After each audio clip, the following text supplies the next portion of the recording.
Good morning, everyone. It's a pleasure to welcome you all and those who have joined online from different field stations. Especially, Professor, it's a special honor to welcome Mrs. Bapu, who is watching the online proceedings, to the IA Founders Day program. IA celebrates Founders Day on 10th August every year to honor the birth anniversary of our founder director, Professor M.K. Vani Bapu. This year, the occasion is especially significant as it marks the beginning of the celebrations commemorating the 100th birth anniversary of Professor Bapu. Let us begin by watching a short video created by our library team that reflects on the remarkable life and legacy of Professor Bapu.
Has shown us some of the remarkable milestones in Professor Bapu's life. But today, let us also look beyond these milestones to understand what he stood for and what we learn from his vision. What is striking about Professor Bapu is that he always looked beyond what was immediately possible. And at a time when astronomy in India had very limited facilities, The internet is saying all of it. he was already thinking about what India could build in the future. During his years at Harvard, he spoke passionately about his dream of building observatories and research institutions in India. This shows that his vision for Indian astronomy existed long before he had the means to realize it. After completing the Carnegie Fellowship at Pasadena and spending time as a guest investigator at Lake Observatory, Bapu was offered positions at several leading observatories abroad. Yet he chose to decline them all. His larger ambition was to return to India and build a strong foundation for research in astronomy and astrophysics. Professor Bapu was not only an outstanding scientist, but also a great visionary. In November 1954, when he joined the Uttar Pradesh State Observatory in Varanasi as chief astronomer, he immediately recognized that the observing conditions there were inadequate for astronomical research. He therefore began the search for a better site and identified Manora Peak in Nainital. Under his leadership, the observatory was moved there and developed into a modern astronomical facility, which later evolved into what is now the Aryabhatta Research Institute of Observational Science, or ARIES. In April 1960, when Bapu came to Kodaikanal as the youngest ever director of the 170-year-old observatory, a glorious chapter in the history of Indian astronomy began. Bapu understood that the growth of astronomy required more than telescopes. He worked towards developing expertise in optics and instrumentation within the country helping lay the foundations for a self-reliant astronomical research ecosystem. Under his leadership, IA developed a broad scientific and technological base. The observatories were equipped with instruments designed by Bapu and his colleagues and built in the institute's laboratories. IA developed computing facilities for theoretical astrophysics, constructed 30-inch telescope in its own workshops, and eventually planned and initiated construction of the 2.34-meter telescope. This telescope was inaugurated in 1986 after Bapu's passing in 1982 and was named the Vainu Telescope. Bapu actively associated himself with many academic societies around the world and also sought to build societies that met nations' needs. He was the first president of the Astronomical Society of India and set the course of its development. In addition to his numerous scientific publications, he served on the editorial board of several international scientific journals. When the Indian Academy of Sciences launched the Journal of Astrophysics and Astronomy, he served as chair of its editorial board during its early years to establish its quality and reputation. Bapu was very keen to develop a love for astronomical studies among the younger generation. He was a great teacher and an outstanding speaker, able to communicate with audiences at all levels. Professor Bapu inspired a whole generation of optical astronomers in the country, and his scientific journey and contributions continue to inspire us. Today, the institute he founded has grown into a leading research institution of national and international repute under the Department of Science and Technology, Government of India. A visionary leader and scientist, Professor Bapu built nearly everything from the ground up. His vision, values, and principles remain deeply relevant today. It is our responsibility to carry forward Professor Bapu's legacy by conducting forefront research, building world-class facilities, and training the next generation of scientists. To honor Professor Bapu's scientific contributions, I organize the Founders Day lecture every year, delivered by distinguished scientists and experts from different fields. In the past 2 years, we had Dr. Sailesh Nayak from the National Institute for Advanced Studies and Professor Umesh V. Vagnade from the Jawaharlal Nehru Center for Advanced Scientific Research. This year, we are delighted to welcome Mr. S. Gopalakrishnan, co-founder of Infosys and chair of Axeler Ventures, to deliver the Founders Day lecture.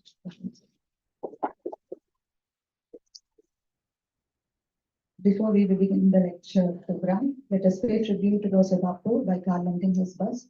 I invite our chief guest, Mr. Prince Gopalakrishnan, and our director, Professor Napalli Subramanian, to kindly garland Professor Bapu's bust.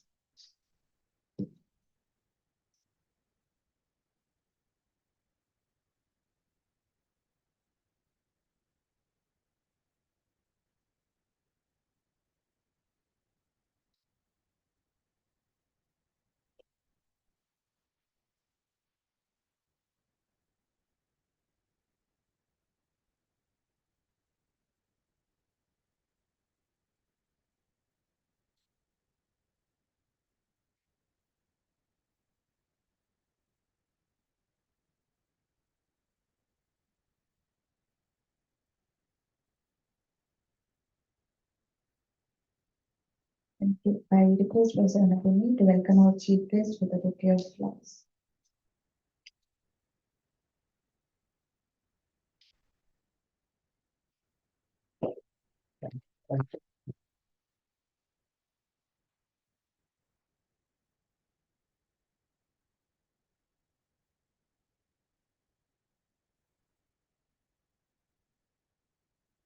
This year marks the beginning of the celebrations commemorating the 100th birth anniversary of Professor Bapu. I now invite our director to announce the centenary celebrations and address the gathering.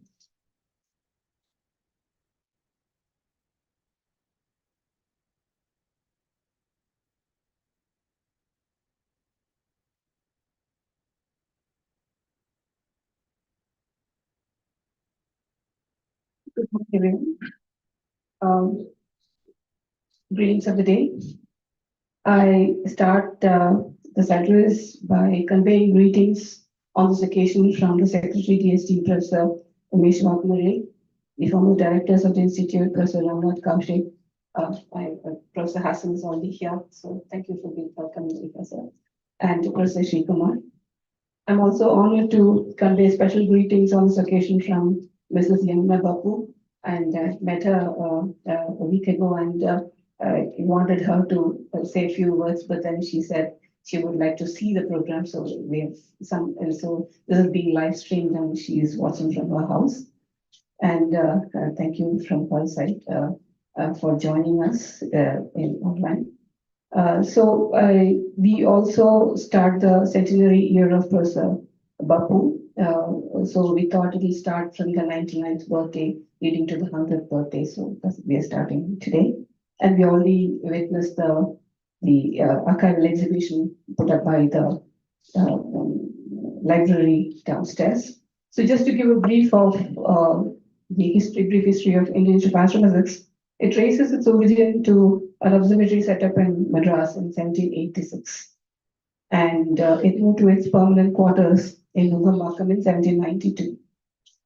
Various records are available in the library and also papers published by Professor Kochard on this article or on this history is available. It functioned in Madras till 1899 when it was moved to Kodaikanal. A lot of activities happened between 1792 to 1891, which included from the very beginning setting up longitudinal system in the country, time for the country, and also helping Survey of India to do the survey so that they can do the measurements and do a lot of astronomy as well. They also carried out a lot of expeditions to study the total solar eclipse, and one such eclipse in 1868 led to the discovery of helium. So there was outstanding research going on there. Then it was felt that it has to be moved to a more better place because Madras being converted into a city and pollution, etc. So they moved to Kodaikanal. There are a couple of more things which I would like to mention that fundamental research happened in Madras were actually estimating the velocity of sound and also the gravity, difference between gravity at Madras and London. There was very fundamental research going on there. There are articles available, but there are more to be done as well from the archival material. So when it moved to 1899 to Kodaikanal Observatory, it was understood that Kodaikanal presented with an extremely clear and stable sky, which led to various discoveries otherwise would not have been possible. Another point is that they not only established the observatory, but they also built instruments there. And there were instruments which were built and taken to study solar eclipses around the world as well. So there were so many things happening there. And the major breakthrough happened in 1971 when observatory became an autonomous body under the name Indian Institute of Astrophysics. And the headquarters moved to this campus around 1975. So in 2020, we celebrated 2020 to 2021, we celebrated the Golden Jubilee year of IAA. But if you trace back our origin, it's like quite a long story. So we also celebrated 125 years of Kodaikanal Observatory a couple of years ago. It's one of the landmark achievements because not too many observatories in the world were established around that time, but also continue to function and also functioning now. So it's still relevant as of today. So there are a lot of milestones here. In that, along the journey, I think the most important part is played by Professor Bapu because he joined in 1960 and then brought up the observatory and set up the Kavli Observatory. And then it became an autonomous body and then setting up the telescopes in the country. Now we should also understand that this also reflects the start of astronomy and growth of astronomy in the country as such, right? So that is how the astronomy grew, and the people who were trained, they were spread to many other places as well. If you actually see the people who were trained in Kodaikanal, so generations actually, then those people trained the Kavli Observatory people, and when we established observatory in Leh, Kavli people trained them. We actually celebrated 25 years of operation of the Himalayan Chandra Telescope a couple of weeks ago. We realized that we honored a lot of people who contributed to the building of the telescope. He came from Kavli Observatory itself. So this is how the knowledge is being created, transferred through people generations. So we are happy to continue that legacy, and the aims and objectives is to establish the observatory and continue its operations and functioning. It's not only for this institute, it's for the nation, because people who use this observatory and telescopes are the students and researchers throughout India. So these are our national facilities, so we are not doing just for this institute, it's for the nation.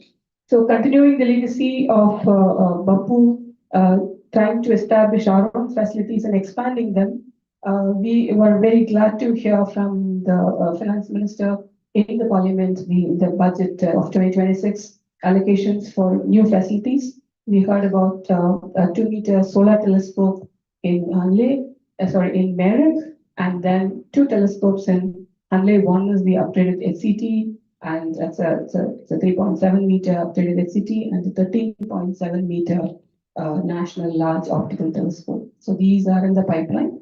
So I think we are happy to say that in the 100th year we have new things to look forward to and good things for the next generations to keep them occupied and challenging projects coming up as well.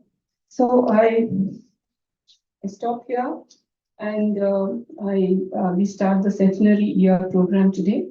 And since it's a centenary year program, we will have a lot of other conferences and meetings coming up. So we plan to organize a number of programs, which include reminiscences, workshops, outreach events, etc. Actually, workshop titled Dust Across Cosmic Scales from Brains to Galaxies starts tomorrow at VBO Kavalu, Vaingap Observatory Kavalu. That's from 11 to 14th of August. There is a 4-day workshop on the science with the National Large Optical Solar Telescope that's going to happen from 9 to 11 September. There'll be a series of events across the year. So this is just the starting of it. And so over to Smita.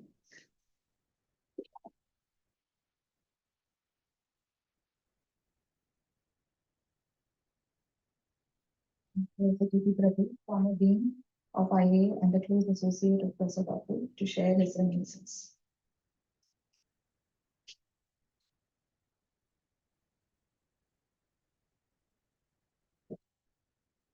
Right.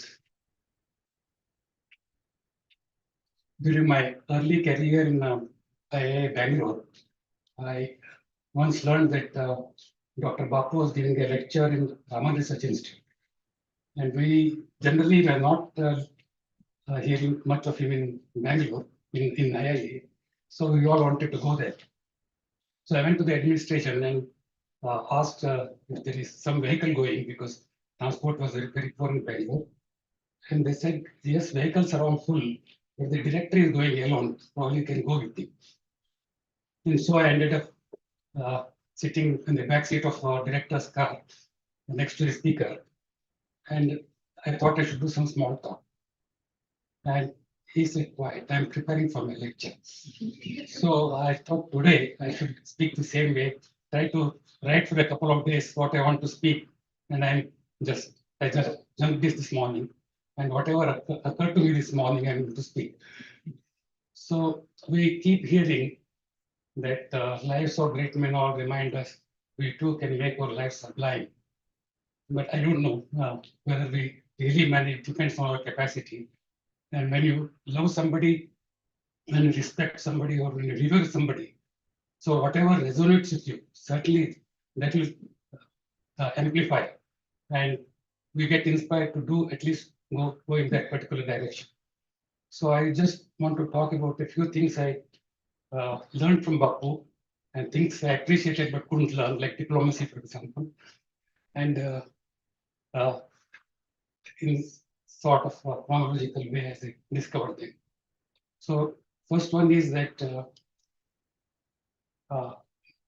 Bapu as a teacher.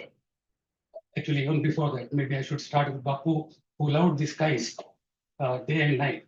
And in night sky, he liked all the objects, irrespective of what they are. And even with telescope, without telescope, that 18th telescope or 14th telescope.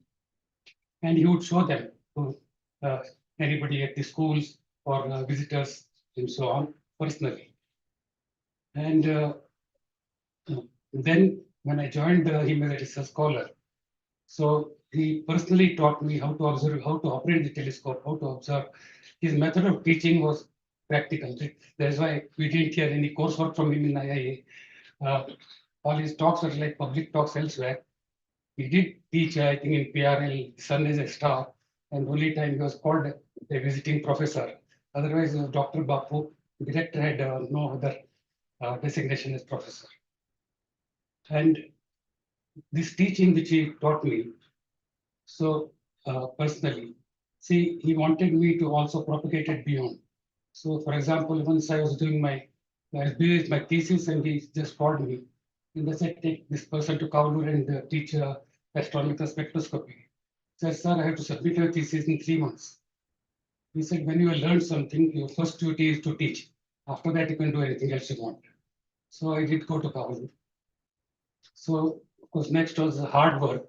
He worked very hard and he expected the same thing from others. And some people said, we are working, the way we work is pressure cooker, not slow cooking.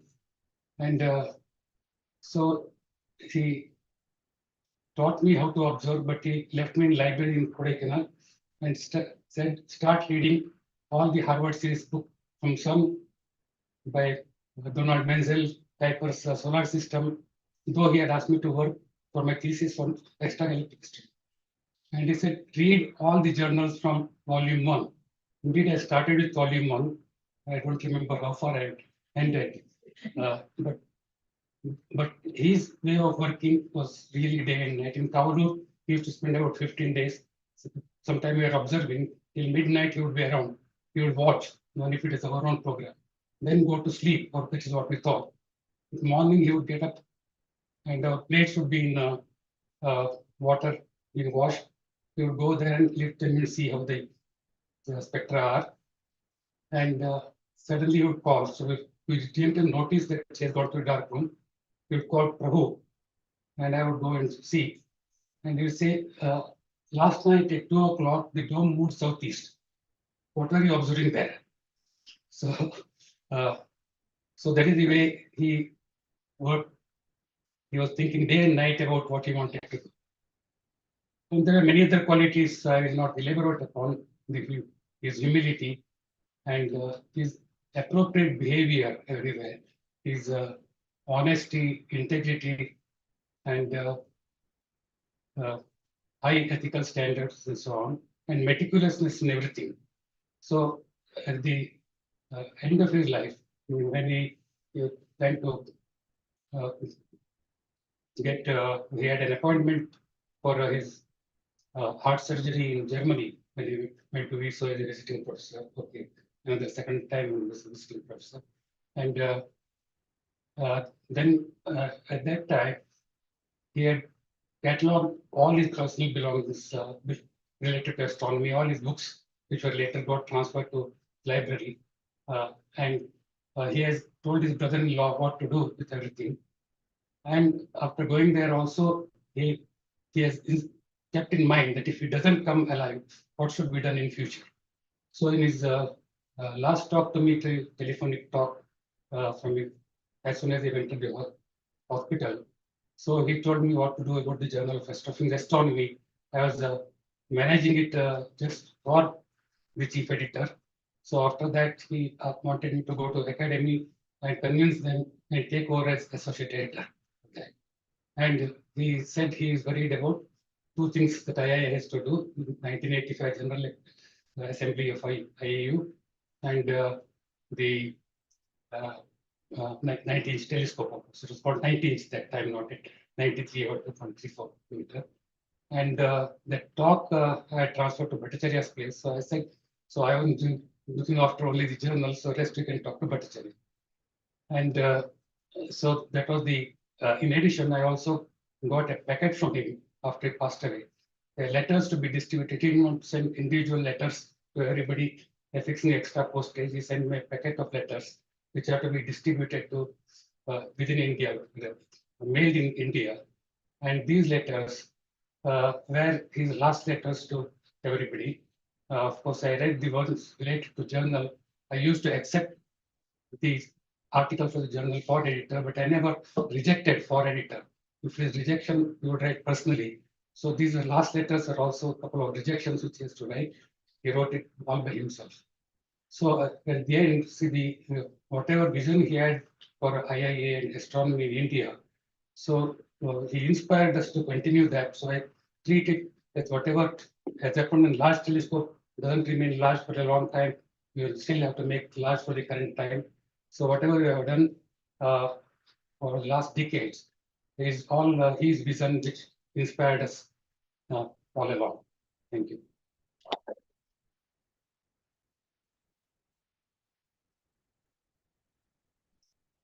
Now I invite Professor Jagdeep Singh, to the Faculty of IA to share his remarks.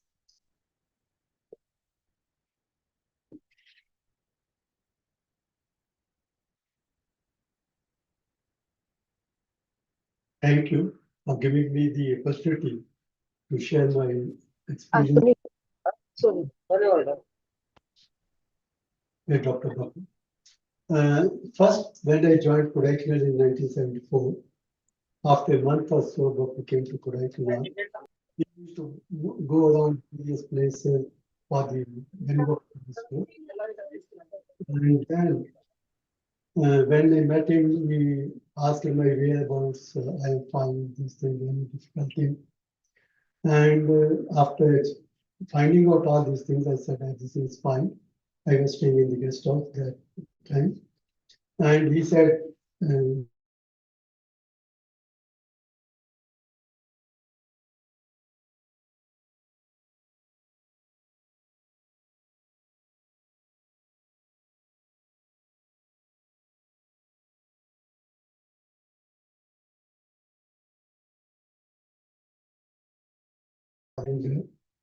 so after that, he said, now you can, I have told you whatever I wish to tell you. Now it is your telescope is yours, observations is yours. You start. One of the program was monitoring the calcium K line profile on daily basis of the sun as a star, which he has started. He was the first to start this program in the world, monitoring the calcium K line profile of the sun as a star. It was very dear to me.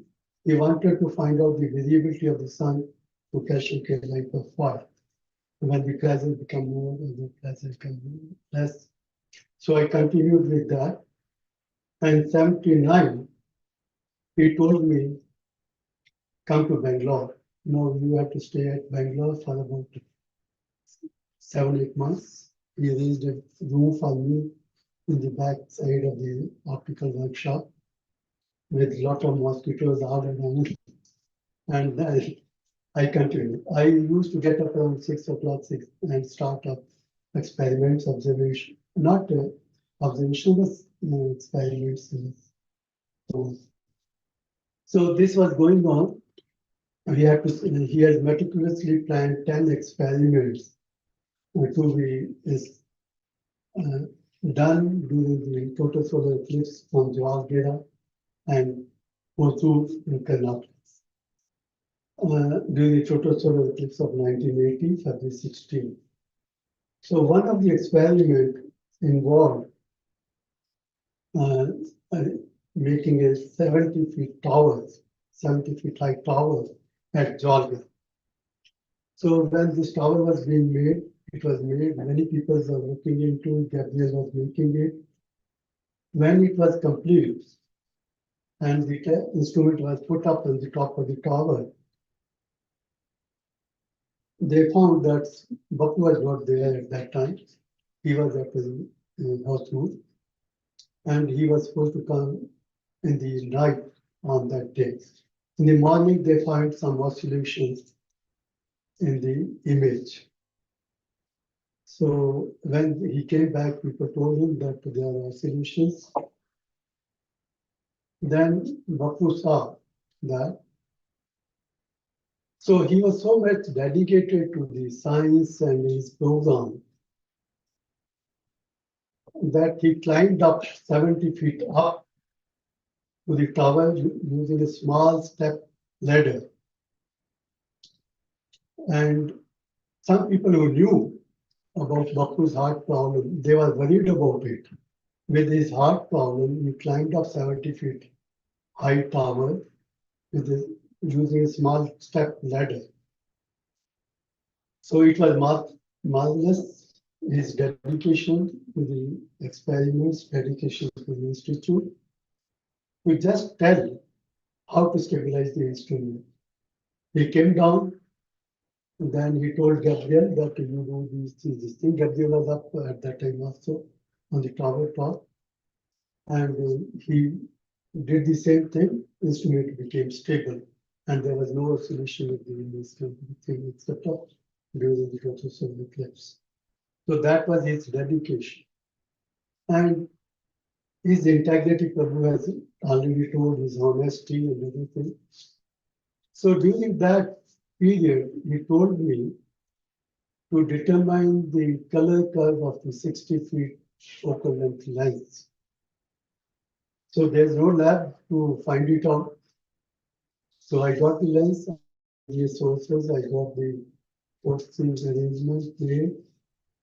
So I was using the corridor of this building. Daytime I can't do it. During the night time when everybody is gone, I will start around 9 o'clock in the night, continue to find out. Since I was using various sources, marketing and other sources, so using various lines of the marketing source. And then what happened? I found some lines. And I found the focus. I used to monitor what is the focus at the focal length of that at that wavelength. After finding out, I made a plot of the color curve. When I made a plot, there was a Mercury triplet around 3,500 angstrom from the Mercury source. I made that also.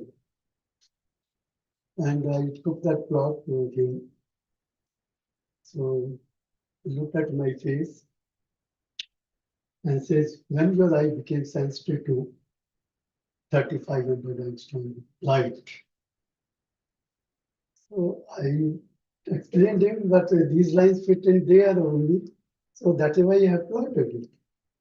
So he did not say anything, but it appeared he did not agree with me. And then after the eclipse, he went to the Kavlu, did something which I came to know later. When he returned from the Kavlu, he came to me like a child. He said, I also saw my cricket of science. That's what his honesty can be, etc. Why he should come to me and tell me if he has seen it, it's fine. But he came to me and told what he had done was that he had set up a spectrograph at Kavli, rotated the grating to the Mercury triplet lines at 3,500 angstrom, and he saw it. Then he believed that one can see the emission lines at 3,500 angstrom. So all this is he encouraged the young generation. He used to call young generation for dinners at his home. And he did not have a cook, he will not call the cook to make the food. Even there was a cook in the office, but he will not call. His wife will cook the food and serve the young generations. We had a couple of times and gone there with the lunch, dinner with him. So that was his behavior with the mixing up with the young generation. So another habit he had was to go for a walk at 6:10. His time was, I don't know why he fixed it time at 6:10. He will come out of his gate home at 6:10 and go for a walk in the morning. So there will be a line of people to see him in the office. So whenever I used to discuss with him, talk to him, I used to go to his home, go around 6 o'clock, wait at the gate, and then when he comes out, walk with him and come back with him, leave at the gate and go back to my home after the walk.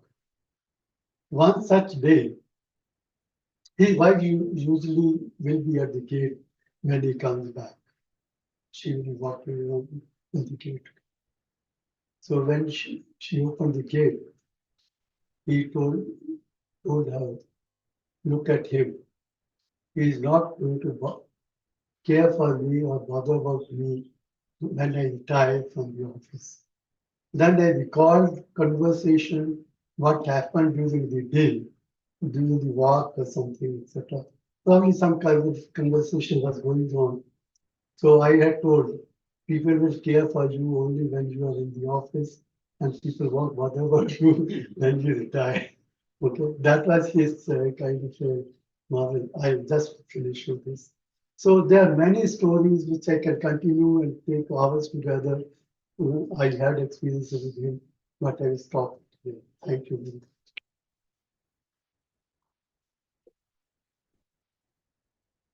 Processing. So now, as this is a centenary year, we have a Bapu at 100 logo to be released. I invite our chief guest, Mr. Chris Gopalakrishnan, our director, Professor Anupam Subramaniam, and also Dr. Jayant Joshi, who is the chair of the committee of the selection of logos.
Thank you. This logo was actually chosen from or adopted from there was a competition for the centenary year celebration, and then the entries were invited from the IAEA staff and IAEA members. So there was around 24 entries, and we were able to see the artistic side of our colleagues. So that was really nice. There were a lot of good logos. So yeah, so there were 24 entries were received, and there was a committee set up, which was Neeraj, Sanved, Archana, and Prajwal, and we look into all the entries, looking at the different parameters. For example, the creativity, the concept, the cleanness of the design, and the scalability. If you want to put it on the different scale, how does it reveal? So looking into all different parameters, we have chosen the 3 entries for the prizes. So the first prize goes to the Arun Surya. Congratulations. Third prize, sorry. And second prize goes to Shivani Gupta, our PhD student. And the first prize goes to Vikrant.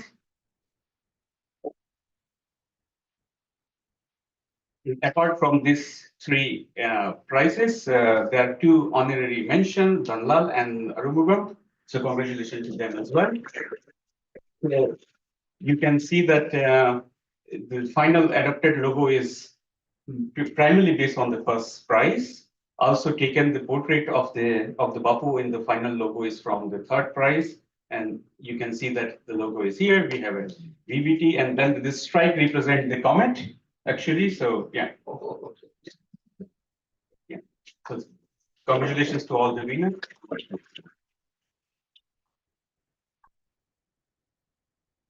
Thank you, Jayant. Now, on this occasion, we are also pleased to announce the winner of the Best Instrumentation Paper Award for 2023. The award was initiated by Professor K. Rangarajan, former Dean and faculty member of IAEA, who is deeply interested in the development of astronomical instrumentation. I request our director to make the announcement.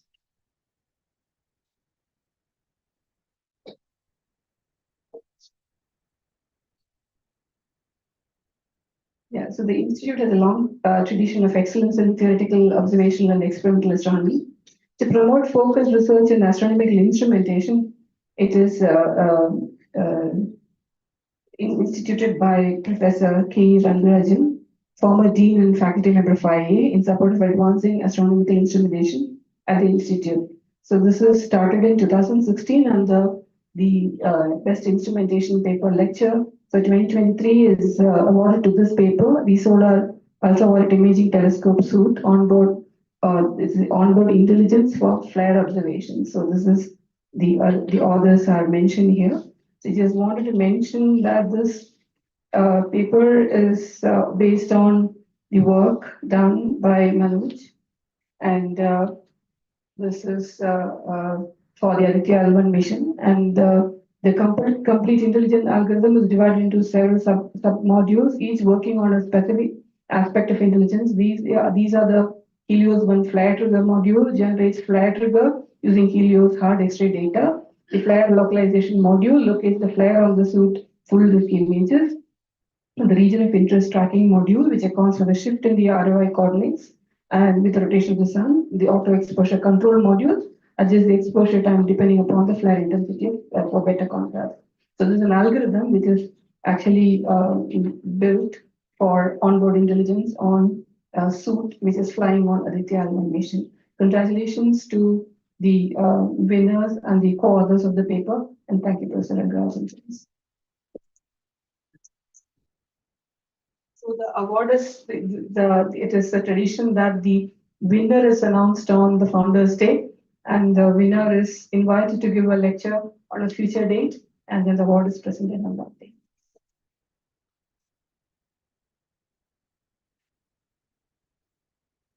Congratulations to the winners, and thank you, Professor Annapurni. Now I request our director again to introduce our speaker.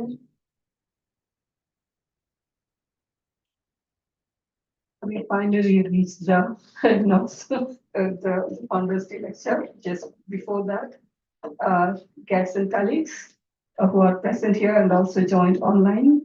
As the IA prepares to enter the centenary year of Professor Bapu, today's Founders Day assumes special significance. It marks not only our annual celebration of the birth anniversary of our founder, but also the commencement of the year-long program of scientific, academic, and outreach activities in honor of his remarkable legacy. It is therefore especially fitting that we welcome a speaker whose career exemplifies visionary leadership, institution building, and an unwavering commitment to knowledge, innovation, and excellence. The same values that Professor Bapu cherished and that continue to inspire the mission of our institute. Over the years, the IA Founders Day Lecture has become a cherished tradition, bringing to our institute eminent personalities whose vision, leadership, and contributions have enriched science, technology, and society. We are particularly delighted that this year's lecture is being delivered by one of India's most distinguished technology leaders and institution builders. It's my great privilege and pleasure to introduce this year's IA Founders Day lecturer, Mr. Senapati Chris Gopalakrishnan. Chris, to most of us, is a co-founder of Infosys, one of India's most globally respected technology companies, which has played a transformative role in establishing India as a world leader in information technology and digital services.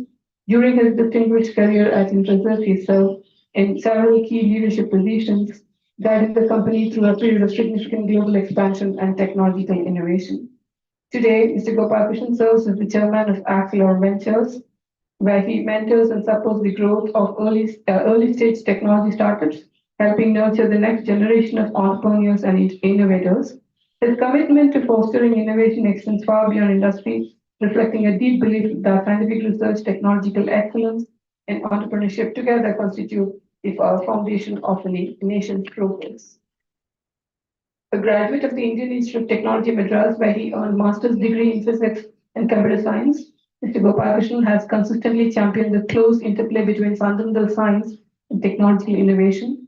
His enduring engagement with leading academic and research institutions, including the Institute of Science, IIIT Bangalore, the Okinawa Science Institute of Science and Technology, and several other national initiatives in the research and innovation, demonstrates his conviction that investments in knowledge creation are essential for sustainable societal advancement. His contributions have been recognized through numerous honors. In 2011, the Government of India conferred upon him the Padma Bhushan, one of India's highest civilian awards, in recognition of his outstanding contributions to trade, industry, and technology. He has also served as the president of the Confederation of Indian Industry and has represented India in several international forums devoted to innovation, technology, and economic development. Beyond corporate leadership, Mr. Gopalakrishnan has emerged as an important advocate for scientific research and philanthropy. His support for initiatives in neuroscience, artificial intelligence, deep technology, and higher education reflect a long-term vision of strengthening India's research ecosystem and enabling transformative discoveries that benefit society. The theme of today's lecture, Intelligence, Era, and Science, is both timely and thought-provoking as advances in artificial intelligence and digital technologies reshape the way scientific research is conceived, conducted, and translated into societal impact. The scientific community is presented with unprecedented opportunities, accompanied by equally important questions about the future of discovery, innovation, and human ingenuity. We look forward to hearing Chris's insights on this evolving landscape and its implication for science and research. Mr. Gopalakrishnan, it's a privilege to have you with us on this special occasion. We sincerely thank you for accepting our invitation to deliver the Founders Day lecture. Dear colleagues, please join me in extending a very warm welcome to Mr. Chris Gopalakrishnan as he delivers IA's Founders Day lecture on Intelligence, Era, and Science. Welcome.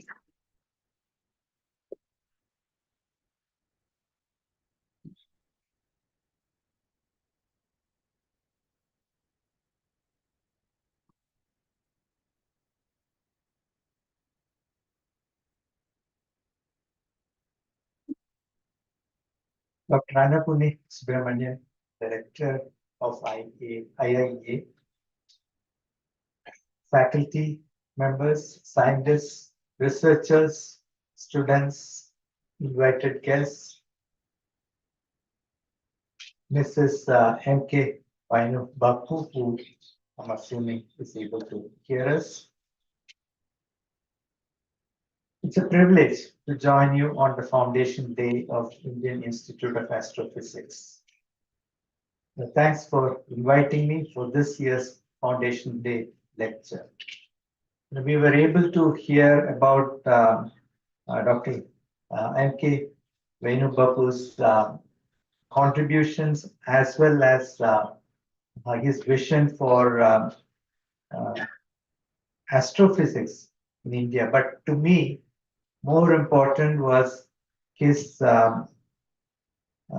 commitment to build this discipline, his commitment to making sure that India stands along with or lead other nations in scientific research. This, I believe, is something that all of us need to take to heart, all of us need to dedicate ourselves to, because I strongly believe that India can and must lead the world in scientific research also.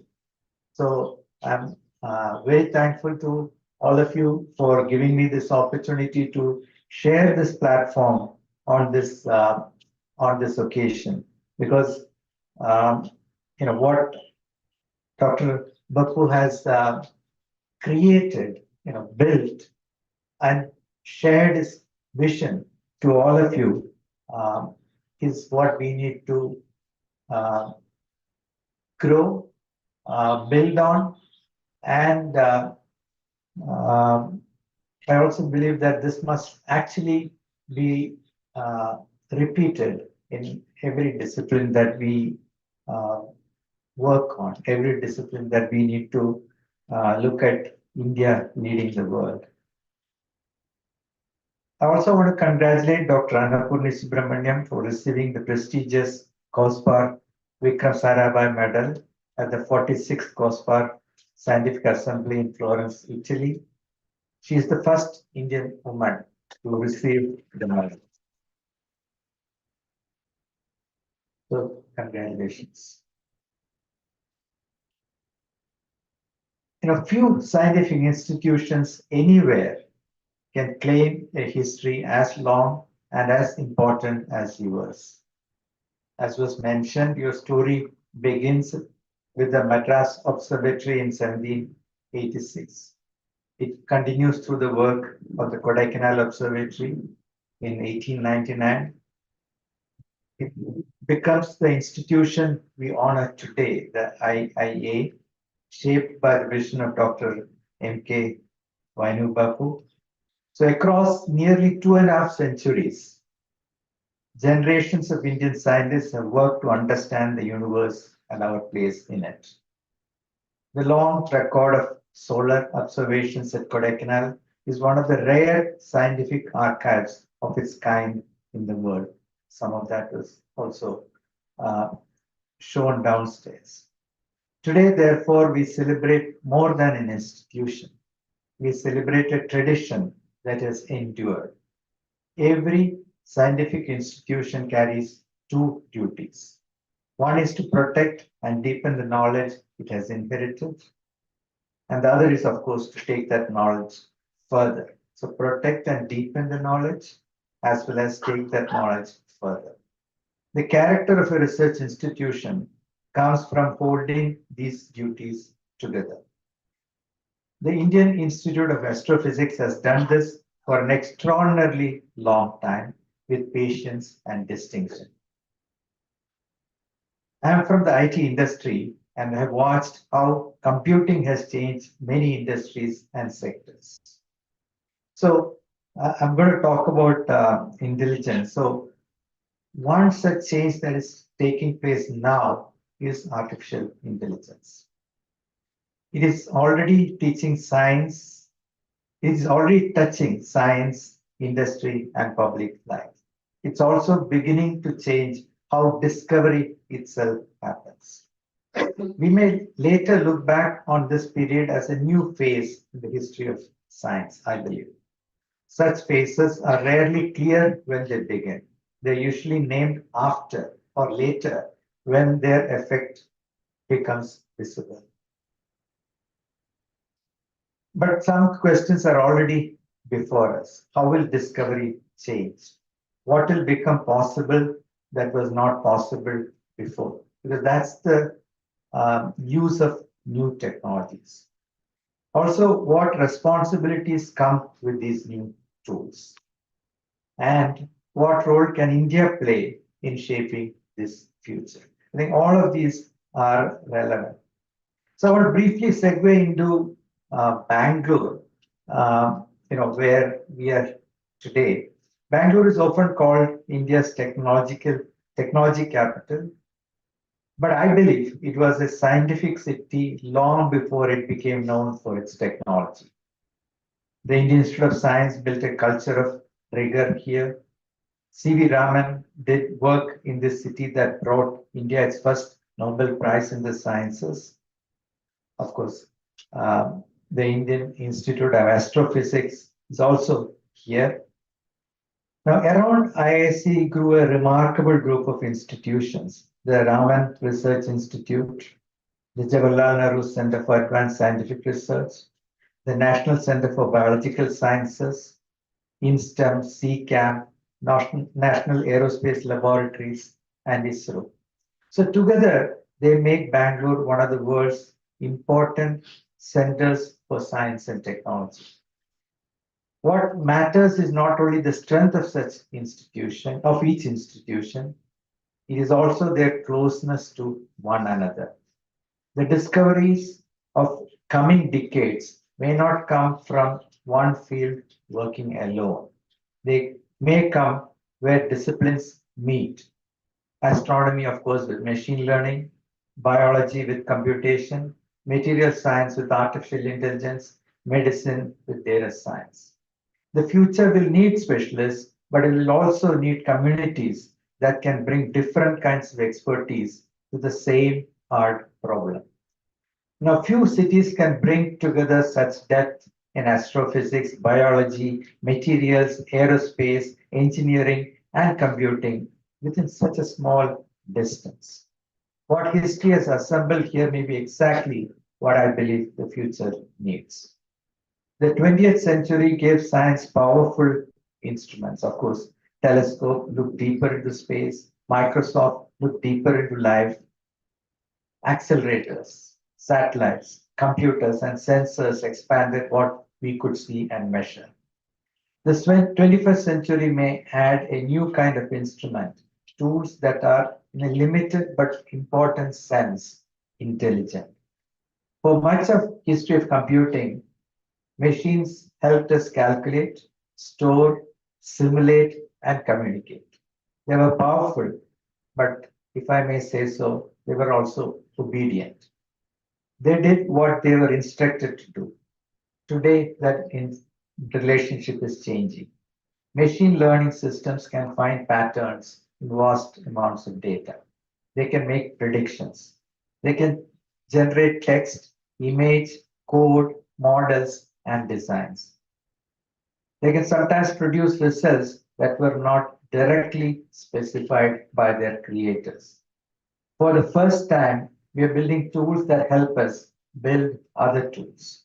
This is more than a technical step. It's a major change in how knowledge may be created. Now I'm going to use an analogy from biology.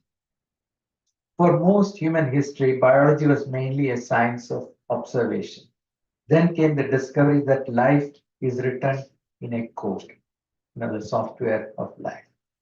The first great task was to read that code through genome sequencing.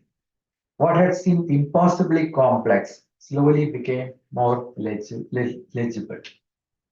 But reading was not the end. In recent decades, scientists have learned to write and edit biological code. They can design microbes, engineer pathways, and develop new therapies. Biology moved from observing to understanding to creating. I believe artificial intelligence is following a similar path. It began by recognizing patterns. It then helped with classification, prediction, and sense making. Now it's making to generate. It can design proteins, search for new materials, suggest hypotheses, build simulations, and write software. In other words, it's moving from analysis towards creation. This shift is powerful, but it brings responsibility. When a field moves from discovering the world to designing parts of it, the stakes rise. Capability must be matched by judgment. This is why artificial intelligence is not only a technology story, it is also a scientific story. It must be guided by discipline, evidence, humility, and care. Across the sciences, this new instrument is already being used. In biology, it's helping predict protein structures. In material science, it's helping researchers search through huge numbers of possible compounds. In climate science, it's improving models and forecasts. In medicine, it's supporting drug discovery and diagnosis. In astronomy, it's helping scientists work with datasets of a scale that would once have seemed impossible. We should, of course, be very careful about calling any technology revolutionary too early. Now, history gives us many reasons for caution, but it's becoming clear that artificial intelligence is becoming a general instrument of science.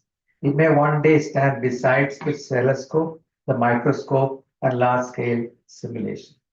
Not because it replaces the scientist, but because it widens the range of questions a scientist can ask. This widening brings three responsibilities that I would like to highlight, and this is the point these are the 3 points I would like to make. The first responsibility concerns human reasoning. If machines can calculate, summarize, detect patterns, generate code, and suggest hypotheses, what remains for the human mind? I do not think the answer is to resist these tools. The calculator did not weaken scientists. The telescope did not weaken astronomers. Good instruments expand human ability. The real question is how we use them well.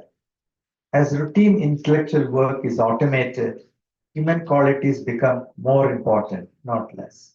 Judgment matters, curiosity matters, creativity matters, ethical reasoning matters. The ability to ask the right question matters. Young researchers should treat AI, artificial intelligence, as earlier generations treated the great instruments of their time, as an extension of human ability. never as a substitute for human judgment. Scientific progress rarely begins with an answer. It begins when someone asks a question that others have missed. The second responsibility concerns trust. Scientific knowledge is different from opinion because it is tested. It is checked against evidence. Artificial intelligence can produce answers that sound confident even when they're wrong. Fluency is not truth, confidence is not correctness. This means that the scientific method is more important than ever.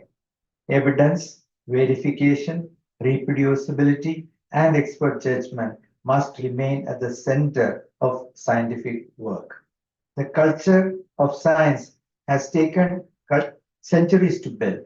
Its habit of skepticism, peer review, and validation are not obstacles to the new era. They are what will make this new era more trustworthy. So astronomers understand this very well. Observation alone is not enough.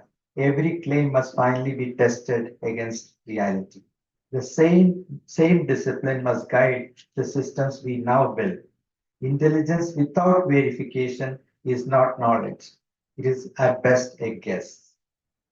Now, the third responsibility concerns sustainability, affordability, and accessibility. Advanced artificial intelligence needs enormous amount of computing power.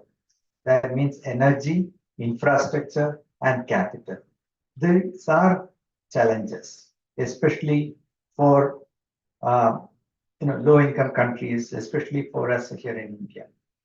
This is a challenge. It is also an opportunity. Can artificial intelligence help us design more efficient computing systems? Can it create better chips, leaner algorithms, and lower energy ways of processing information? Can it build the infrastructure it itself will need? For India, this is not merely a question of adopting a future built elsewhere. It's an opportunity to help shape that future, which brings us to a larger question.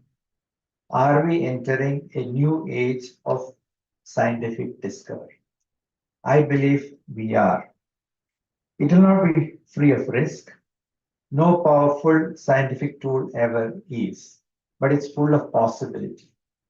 Across every field, innovative technologies are making it possible to ask new questions. The telescope transformed astronomy, Microsoft transformed biology, artificial intelligence may transform the process of discovery itself. For India, this moment matters greatly. We have institutions of real distinction. We have deep scientific talent. We also have an unusual ability visible here in Bangalore. That's why I talked about Bangalore, to connect fields rather than keep them apart. This institute stands for exactly the scientific temperament that the new era will need.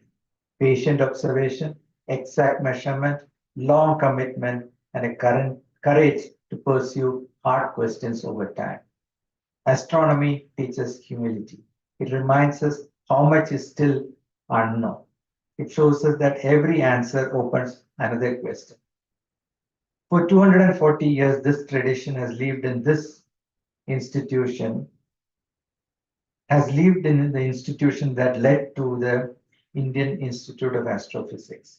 The task now is to join that inheritance with new computational power and carry knowledge further still.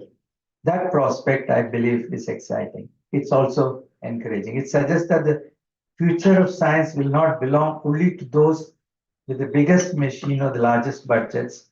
It will belong to those who combine tools with judgment, ambition with humility, knowledge with responsibility. My congratulations once again to the Indian Institute of Astrophysics on its foundation day. My best wishes to all of you for decades of discovery ahead. You're already starting the anniversary with a slew of programs. So Let me wish you all the very best. And lastly, thank you again for inviting me to share this occasion with you. Thank you very much.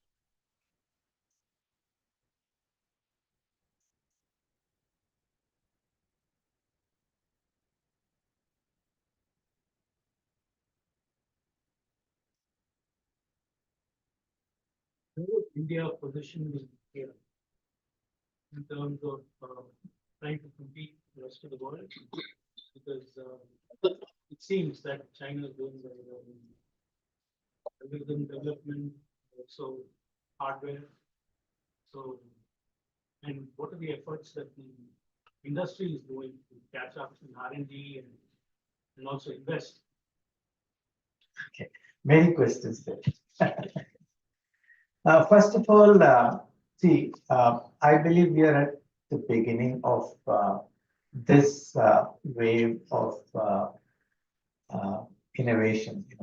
October 2022 is when OpenAI released ChatGPT. That's what democratized access to intelligence, right? Because now you can just use the browser or the app to actually use this powerful technology. You can use it and using what are called prompts, which is natural language in some sense. This is the new programming paradigm. So it's not, that old. Now, people have looked at this as a multiple layers which are required. So at the bottom comes chips and the data centers, then you have data, your models.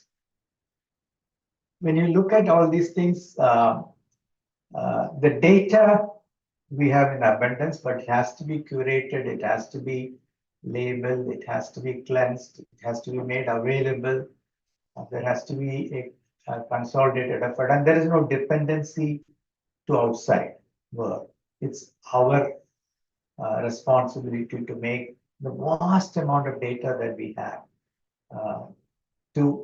for research, for applications, for building on top of it. On the chips, we are starting Indian Semiconductor Mission. Yes, we are late, but better late than never, right? So I believe that the effort that is being made today will allow to catch up on this generation. But to me, more important is the next generation. This is again not the end. And the next generation will be, like I said in my talk, looking at chips that are lower power, maybe even new paradigm. And I see this an effort to look at an analog computer. So we need to double down on these so that when the next wave comes, because this wave, the chips are, our brute force way of doing things. It's throwing the power of computing and, using enormous amount of energy to solve the problem. The data center capacity is going to require at least 5 times the power that's being generated today in the US or in China, etc.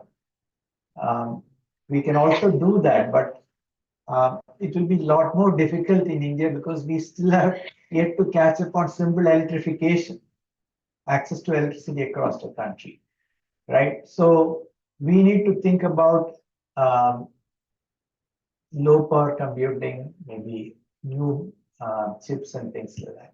So we are catching up, but we have an opportunity to, if we now double down on some of the work that's happening, we have opportunity to actually lead the next wave.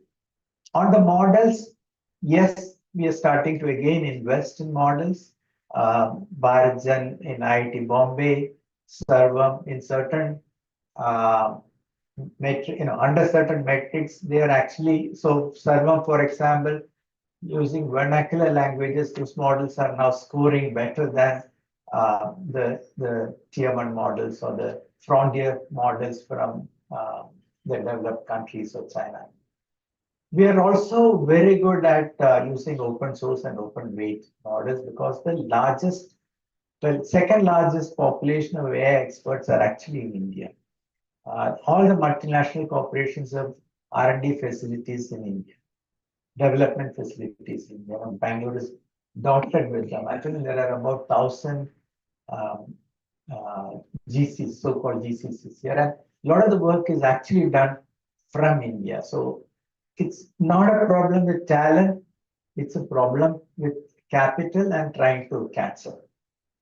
But then when you go beyond that, see, model by itself is not going to give impact or benefit to society. It's when you use this model to build applications in healthcare, applications in science, applications in drug discovery, etc. This is where I believe India has an opportunity to lead the world, and we have the talent. There are 6 million people who have trained on computers today in India. That's a very large resource which we have. And we must leverage that, and we must leverage that in science and technology and research. And the last thing which I want to say is that industry is not pulling its weight in this regard. Government is, our academic and research institutions are starting to do that. Of course, IIA had 250-year history of doing this. So, you need to teach others, what is the culture that you're created with. It's the industry which is lagging behind, not investing.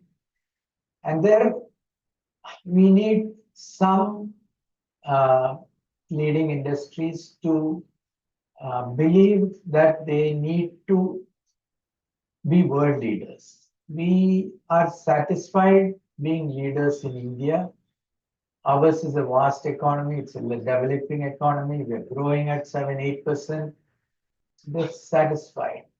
But being satisfied is not enough. Having the vision to lead, having the vision to leverage the opportunity in front of us, wanting to become a developed economy like China has done in a short period of time. In 1980, both Indian and China's GDP were the same size, approximately 160 to 180 billion. Today, China is about 20 trillion and we are about 4 trillion.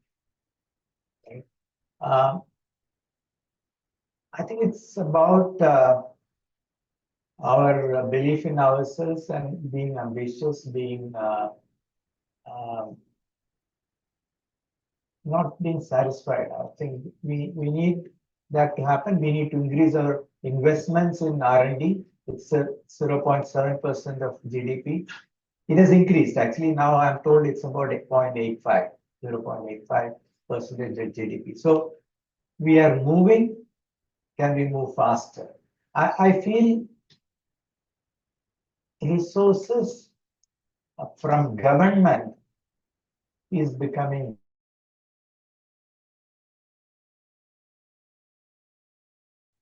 investment now. Government is becoming better. Just like ease of doing business, ease of doing research has become a phrase that's now being talked about, used in discussing policies, etc. So some of these things are happening. Increased funding is also happening. Ambitious programs are being launched. The semiconductor mission, the quantum mission. So in quantum, for example, in space also, we are not that far behind. Of course, we need to scale up. But in space and quantum, we are not that far behind. So in quantum, one of the few countries that have a working computer is in Bangalore, the QPI. They will release a 25 qubits. They've already given to an academic institution an 8 qubit computer. They're going to release a 25 qubit and they want to do a 64 qubit. The government of Karnataka is creating a quantum city just near the airport. And it will have the largest cluster. So I'm optimistic. and industry needs to also be part of this journey. I hope it will happen. Startups are doing it. So the smaller companies are doing this. Hopefully some of them will become larger companies of tomorrow.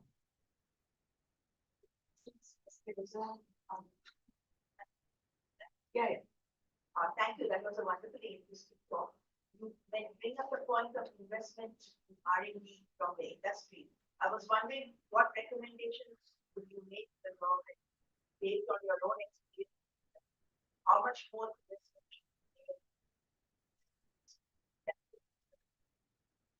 should pay the industrial development investment, and at the cost of what? Because India doesn't have infinite amount of resources, despite what we like.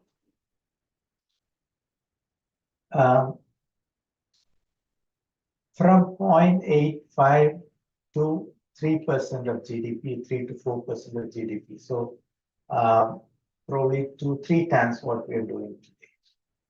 At the expense of what? So at the expense, these are actually very, you know, 2-3% is not going to make huge difference. We had suggested many things to do. So for example, one of the suggestions was industry is today committing 2% for CSR. For the next 5 years, can we take a part of that and invest in research? So they are not spending anything extra, but they are taking away something from the CSR. But you know, as we transition to a developed economy, as developed society, we need to reduce dependency of our people on subsidy. So I feel that reducing a little bit from CSR may not be too bad. We need people to think about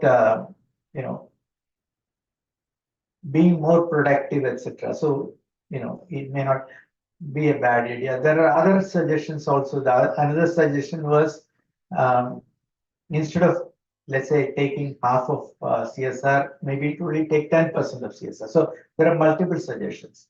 The other suggestion is to look at giving some sort of incentive for investment in R&D, maybe tax breaks and things like that. So, is it taking away? If the economy continues to grow, you will not take away, right? If you're spending on welfare today, I don't know exactly what percentage it is. Let's say 10% or something like that of GDP. When the GDP itself doubles, that 10% already has doubled, right? But we need to look at allocation appropriately. We have to spend on healthcare, we have to spend on education, we have to spend on science. But I feel that as the economy grows, we will have the resources that are necessary to do this. Of course, we will also get investments from outside the country. Now, I believe we must apply for global research grants. Why restrict ourselves to only Indian grants, right? And if we do good research, global research grants will come, global philanthropies will support. We worked with other governments, etc., which we are starting to do, so joint funding. So there are multiple mechanisms, but it has to be done. I strongly believe that it has to be done. I don't think if the economy continues to grow, we'll take anything away from anything else. Every part of that, distribution will increase. Yeah. So the government is doing a lot of things. The missions that they have launched, and lastly, the Anusandhan National Research Foundation is looking at supporting basic research and applied research up to TRL4. And then RDI fund is to fund translation of that technology to products that society can use, which is about 1 lakh crore that they have allocated. which will be distributed to industry and startups. So there are multiple mechanisms which government is doing, but my now focus is to get industry to spend a little bit more on Indian industry is actually quite profitable. So spending a little bit is something that we can. Yeah. Please. Yeah. So I was curious, I mean, I had a question along the lines of tourism already asked, but in contribution to that, I was wondering, like, there have been some attempts in the country for industry and academic collaboration. So in that respect, for growing the R&D, what are your thoughts on, like, are we going in the place it should be, so that R&D also grows and keep our own people along the others, like other professionals? No, the collaboration has to become better. No question about it. But again, I'm optimistic at this point. So what I see, for example, at IIT Madras, through the IIT Madras Research Park, and then now there is large number of centers of excellence which are coming up in IIT Madras, IISc, the Art Park here at IISc. So these research parks primarily have large number of startups collaborating with faculty and students. In Art Park, it's about robotics and things like that. Larger companies are starting to set up these centers of excellence in these research institutes, and they're starting to invest money in funding research, etc. Collaboration must increase, no question about it. As industry invests more in research, I believe collaboration will also increase. Now, see, I wear multiple hats as an industry. When I wear the industry hat and talk to industry people, I tell them, some of the ways you need to measure yourself is what percentage of your products are created or are released or are from research which happened in the last 3 to 5 years. So how is your product renewing itself? Because that's a measure of your renewal of your product portfolio.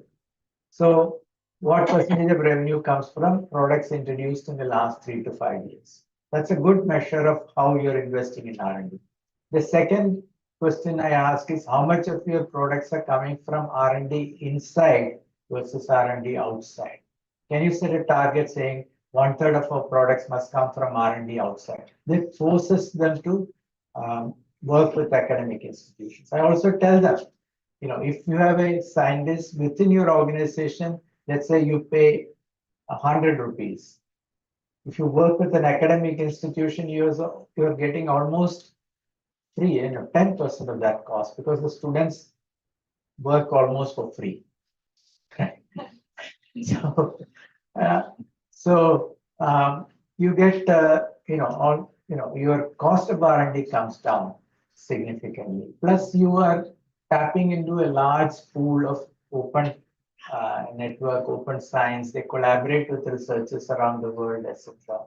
So there are many reasons why the industry must actually work with academic institutions. They can set metrics to measure themselves, etc. So let's see. We have to create the narrative. We have to create the storyline. We need some industry to step forward and become leader. Show the way. See, that's typically what happens. You need some leadership in the industry. That's what we are hoping will happen. It's starting to happen. If you look at the investments that are being made by some of the leading industry, I talk about Tata's always, right? They are investing heavily into semiconductors. They're investing heavily into aerospace and space and things like that. So, perhaps that will also enhance the base. It's also a function of our economy growing faster and things like that. Yeah. See, what you have told about the collaboration between the public-private sector is fine for profit-making industry. Like the private sector, they want immediate result and profit. But the research, which is very important, fundamental and basic research, one of the IIA, RRI, such type of institute. Do you think that there is a future of such collaboration between private and public for basic and fundamental science, which is there in USA? So, we can have different norms, but I believe that 60 to 70% of the basic fundamental research will get funded by government and philanthropy. 70-80% of applied research which has a window of 3 to 5 years, will get funded by industry primarily. So that balance has to be struck. So TRL 4 and above will get funded by industry and later on by risk capital, venture capital, and things like that.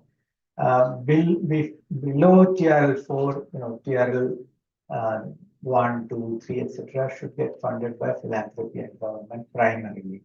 But there is a role for industry to participate. It also requires academia and scientists also to talk about why their research is important, how society is going to benefit. The storyline will have to come from scientists also. Scientists also must learn to raise funding. They can't assume that the funding is always given to them. So you have to create a positive, virtuous cycle where you explain why this science is important to society so that society decides to invest. And industry is part of that society. So that's what I see happening now. I see now more and more academic institutions coming forward and raising funding. Again, my alma mater, I've been working with them for past 25 years. Okay. Zero was the fundraise from alumni and philanthropy 25 years back. Last year, they raised 600 crores in 1 year, 625 crores in 1 year. They've come a long way. IIT Mumbai, right? IIT Bombay, IIT Madras, IISc, they have now set up the medical school and hospital. The entire funding for that was raised from private sources, 2,100 crores in last 3 years. No government funding at all. So it is happening. I see this increasing now. And I also see global funding now coming to India because we have some of the best scientists in the world. I have absolutely no doubt about it. I'm here where you proved that actually. So we just need to talk about the work, why the work is important, and ask for money. There's nothing wrong in asking for funding, and it will come. I believe it. Thank you. It's a nice talk. So our country, the AI requires a lot of data, and our country of 1 billion people has probably the most data in the world. Is there enough data security? What is your opinion about how secure and well used is that data? See, again, it's a ongoing endeavor to make sure that cyber security, data security, all happen, hand in hand. It's a never ending endeavor. It doesn't end. You don't reach the destination because with new technologies, there are new ways to break in. With AI now, what is believed to be secure is being broken. Just last 1 week, they announced that we believe quantum secure communication was secure, but now the latest, one of the latest frontier models is able to break the quantum secure encryption also. So How are we compared to other countries in this? We are, see, you know, India has problems which many other countries don't face because of the size of the population and the challenges that population creates, right? We have developed much later than other countries. We have still, 40% of our population is still dependent on agriculture.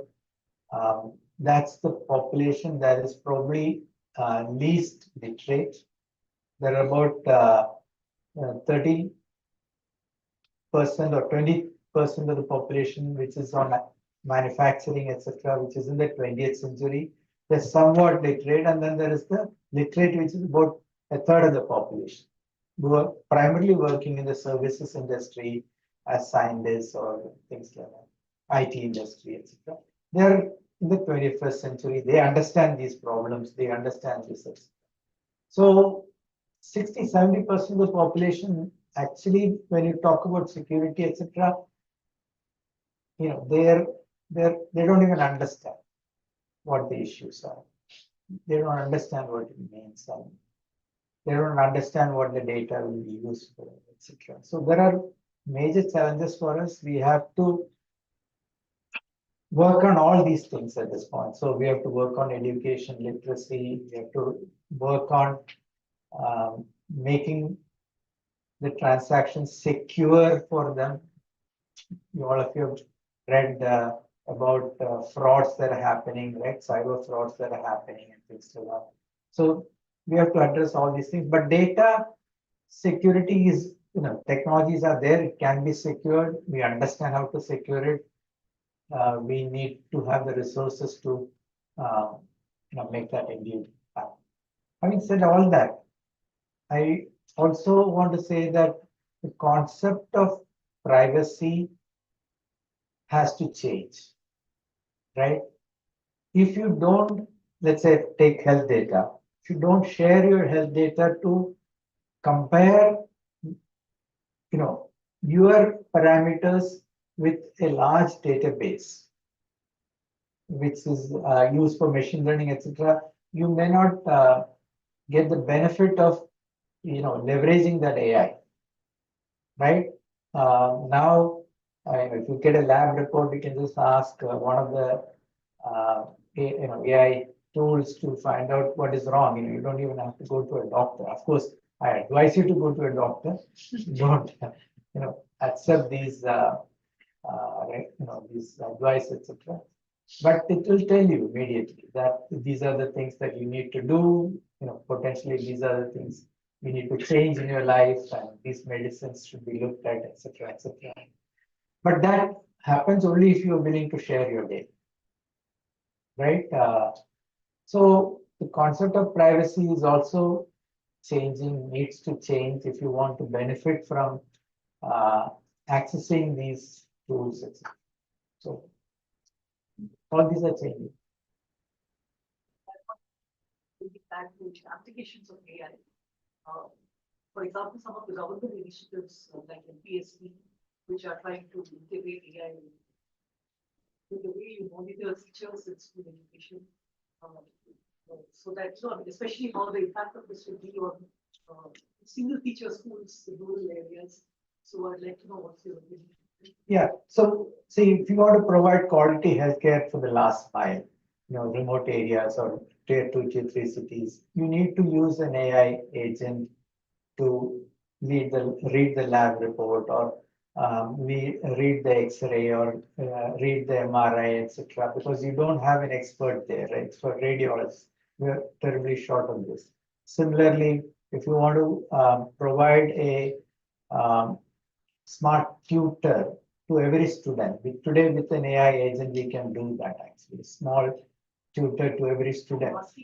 Monitoring of the teachers. Yeah, I'll come to that.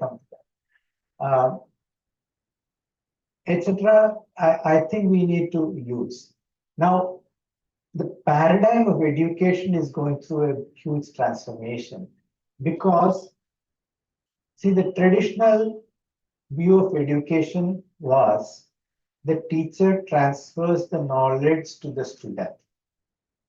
Okay, so knowledge transfer was what education was about, from the teacher to the student. When internet came, all the knowledge is available at your fingertips. The role of the teacher changed to knowledge acquisition, how to acquire the knowledge, where to go for knowledge and how to search and things like that. Because the knowledge that this internet has is significantly larger than the knowledge the teacher has. So how do you acquire that knowledge now from the ecosystem, from the internet? How do you use social networks to make connections and things like that? Today, the role of the teacher becomes how do you apply that knowledge? Because now you have tools which allow you to apply the knowledge appropriately. And that's what I was talking about, which questions to ask. Can you verify the answer? These now become what teacher needs to help the students with. How do you apply this knowledge so that something useful comes out and things like that. Monitoring with AI is going to be there whether we like it or not. In the name of security, all of us are being monitored. I don't know whether we have a video camera here in this room, right? We're all being monitored at this point.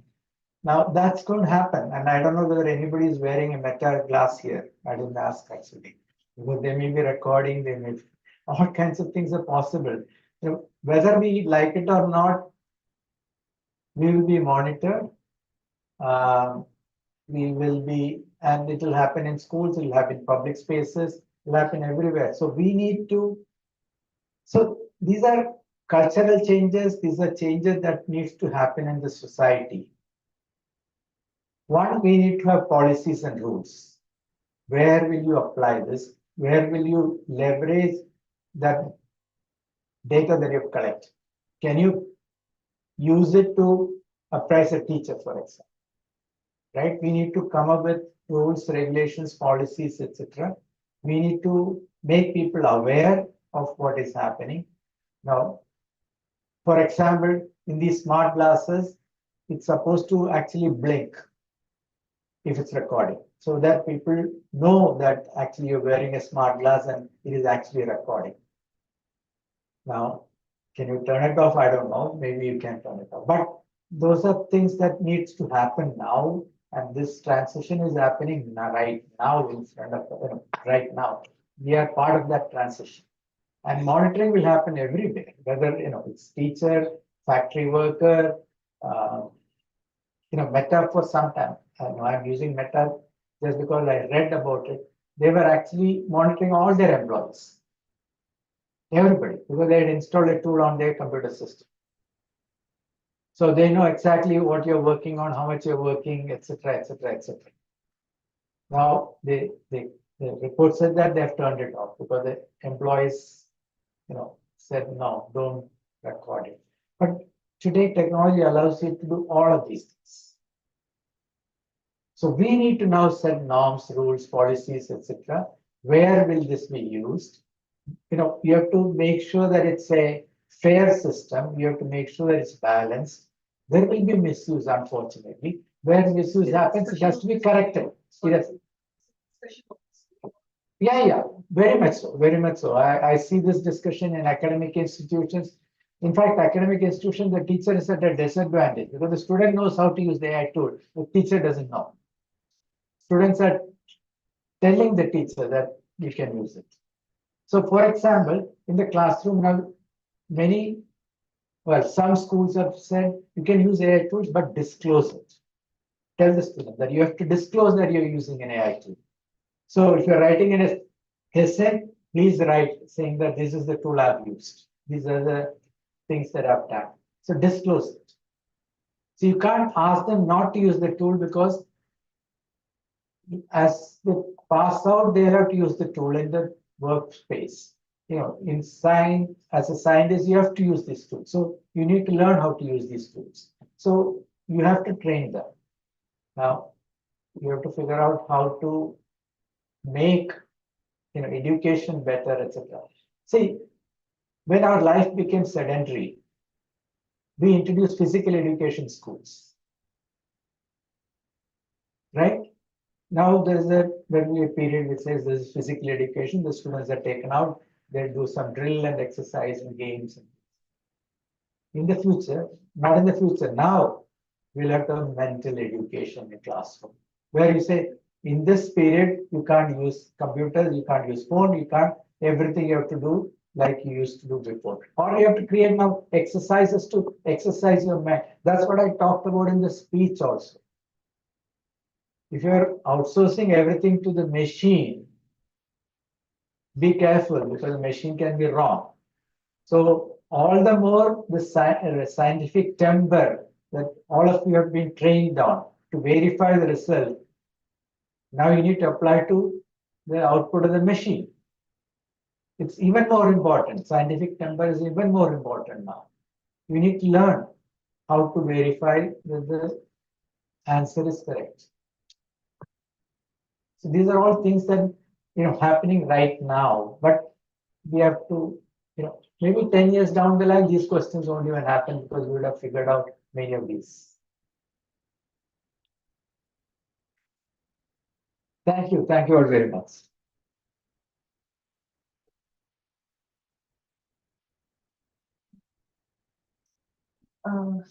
There's no questions in online. Yeah, so finally, I invite our director to honor our speaker by presenting him with the memento as a document of research.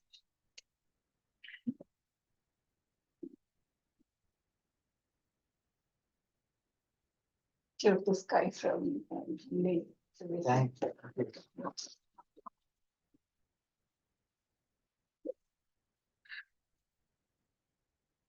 Invitation to visit the observatory and other activities. Yeah, definitely. I want to even come to Hoskote and sit. Yeah, sure. Thank you. I would once again like to thank Mr. Gopalakrishnan for his inspiring lecture. I thank all of you and those who have joined us online for attending the program and for engaging discussions which followed.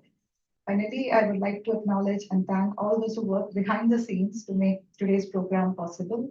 The director's office staff, administrative staff, housekeeping, library team, especially Ms. Aishwarya, who managed to make that video in the last moment, outreach team, Yogesh, and finally my colleagues in the colloquium committee for all the arrangements and taking care of everything. Thank you.